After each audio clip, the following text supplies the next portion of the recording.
Det her projekt og den her konference i dag adskiller sig utrolig meget fra noget af det, man ellers oplever ved, at det er konkrete projekter, konkrete idéer, konkrete produkter, som har udmøntet sig af det her projekt. Det er jeg meget imponeret over. For det første og det vigtigste, så vil vi jo gerne skabe eksempler på oplevelsesbaseret forretningsudvikling i helt almindelige virksomheder. Når man læser forskellige case-samlinger omkring, hvad er oplevelsesbaseret forretningsudvikling, og hvordan kan man arbejde med oplevelser i virksomheder, så har man ofte fokus på nogle meget store virksomheder.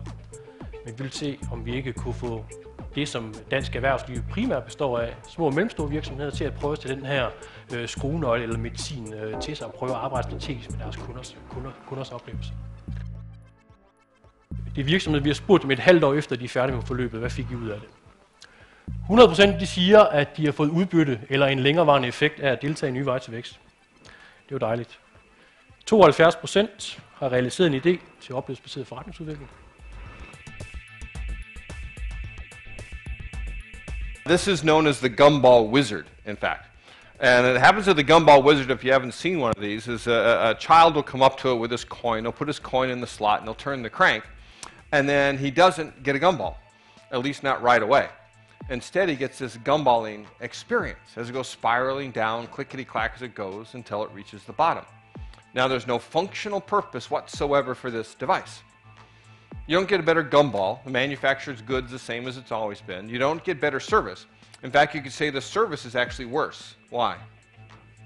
Right, slower. It takes longer to get the gumball that you requested. But yet, it has more value because of the gumballing experience that it provides. So what that means is that fundamentally goods and services are no longer enough. Goods and services are everywhere becoming mere commodities. And that means it's time to move to a new level of economic value, to go beyond the goods and services to staging experiences for customers. Experiences, it's important to understand, are a distinct economic offering, as distinct from services as services are from goods. You can stay in the illusory safety of past practices and keep on doing the same things you've always been doing, in which case, mark my words, you will be commoditized. Or you can shift up this progression of economic value to staging experiences and perhaps even guiding transformations for each one of your individual customers, in which case you'll be economically rewarded. Tusind tak.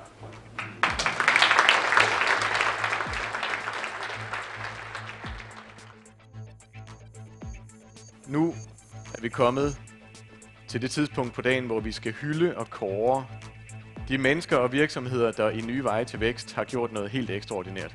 Dem, der har skabt idéer, som er blevet til oplevelser, og som også i sidste ende gavner på bundlinjen.